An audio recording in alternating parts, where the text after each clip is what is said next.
Chers frères et sœurs, paix à vous. Aujourd'hui, dans notre programme enrichissant sur l'amour et la sagesse, nous allons poursuivre notre discussion sur la manière de suivre fidèlement le Saint-Esprit. Ce Saint-Esprit qui demeure en nous, la Bible nous dit qu'il est un précieux trésor caché dans des vases de terre fragiles. Ce vase, à l'extérieur, va lentement se détériorer avec le temps, mais ce n'est pas grave, car ce trésor en nous se renouvelle chaque jour.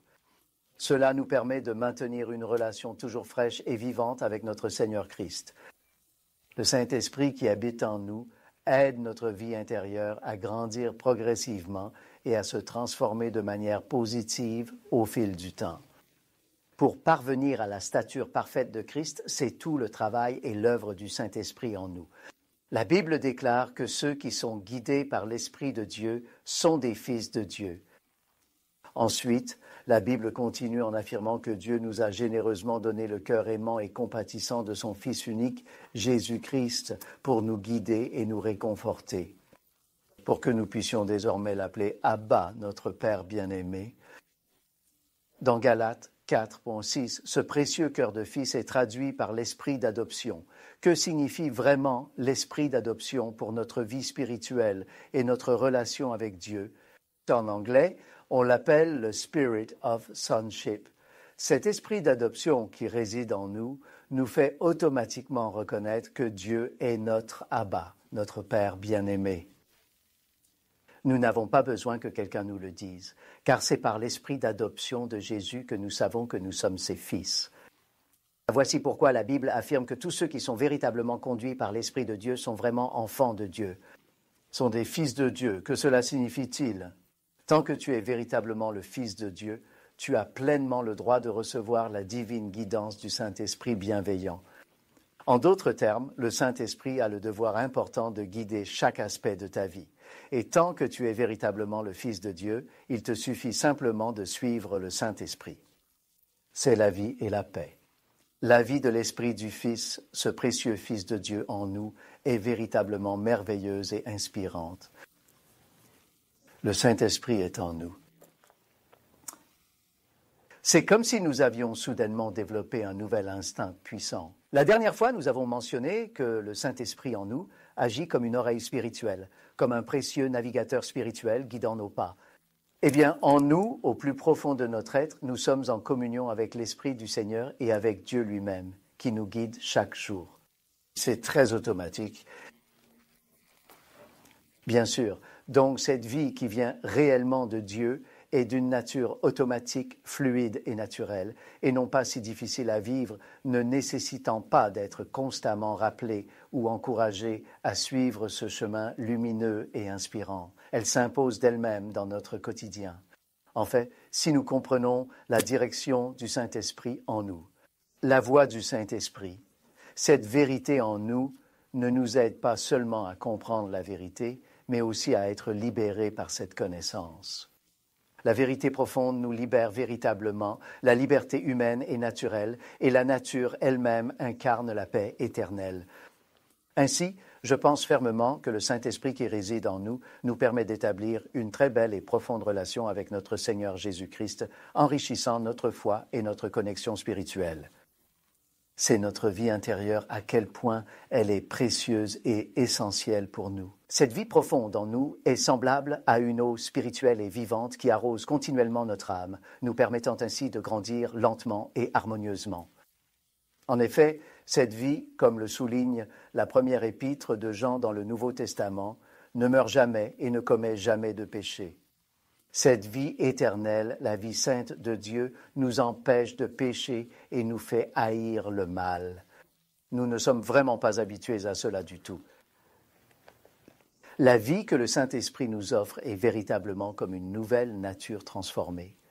Cette nouvelle vie est semblable à un tournesol, toujours cherchant la lumière du soleil. Il a cette vie, celle du tournesol, qui se tourne toujours vers le soleil éclatant, cherchant la lumière et la chaleur de ses rayons. Il n'a pas besoin d'être appelé, c'est instinctif, il se tourne automatiquement vers le soleil.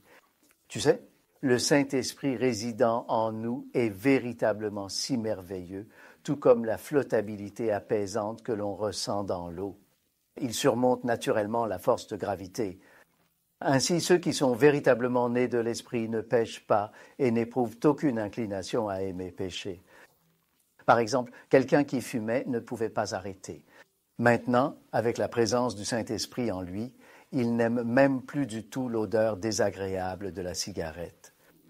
Eh bien, c'est ainsi qu'il a réussi à arrêter de fumer rapidement, même si ce n'est pas si simple. Mais avec la force du Saint-Esprit en nous, cette nouvelle vie nous aide véritablement. J'aime aussi souvent utiliser un autre exemple. Cette victoire en nous, c'est comme un aimant. Cet aimant, parfois, il scanne, il passe à travers le bois et le bois ne réagit pas. Il passe aussi à travers la pierre sans réaction. Mais quand il s'approche des clous en fer, ces clous sont soudainement attirés vers lui de manière inattendue. Pourquoi? Parce que leur vie est étroitement liée et commune. Donc, Dieu est véritablement esprit et ceux qui adorent doivent impérativement apprendre à l'adorer en esprit et en vérité, avec sincérité et dévotion, pour l'adorer. Ainsi, cette victoire en nous représente une vie qui est très naturellement vécue. La dernière fois, nous avons mentionné que si tu peux sincèrement reconnaître cette vie, tu es véritablement en communion avec le Seigneur. Maintenir cette relation fraîche et dynamique, c'est comme arroser régulièrement. La fleur sera luxuriante et l'herbe demeurera verte et vibrante. Donc, le Saint-Esprit qui réside en nous, laissons-le libre de nous guider dans nos choix et nos actions, car nous avons l'Esprit du Fils de Dieu en nous et notre relation avec notre Père céleste est si intime et précieuse qu'elle transforme notre existence quotidienne. Nous aimons vraiment l'adorer en esprit, donc, dans le Saint-Esprit, je ne fais que parler de manière totalement naturelle et authentique. Ne va pas à l'encontre des enseignements du Saint-Esprit, ne fais pas ce que le Saint-Esprit n'apprécie pas, ne le contrarie pas. Donc, si tu laisses la vie victorieuse faire de toi une magnifique fleur de tournesol, tu te tournes vers la lumière de la victoire, prête à embrasser chaque opportunité qui se présente sur ton chemin. Laisse le Saint-Esprit, avec douceur et naturel, faire porter le précieux fruit de la vie des fils, comprenant amour, joie et paix authentique. C'est tellement naturel comme un pommier majestueux qui porte de délicieuses pommes juteuses, c'est tout simplement et merveilleusement naturel. Donc, je pense sincèrement que cet Esprit Saint en nous, c'est notre véritable guide spirituel. Suivez-le attentivement comme il vous conduit. S'il vous dit de ne pas faire quelque chose, alors il vous mettra un certain malaise. C'est vraiment bon, car l'Esprit Saint en vous est pleinement vivant et son action divine n'a pas du tout été étouffée. Que Dieu vous bénisse abondamment. Ouvrez toujours vos oreilles avec attention et demandez souvent à l'Esprit Saint, « Est-ce que je fais bien cela ?» Allez-y, sauf si l'Esprit Saint vous arrête. Ne vous inquiétez pas.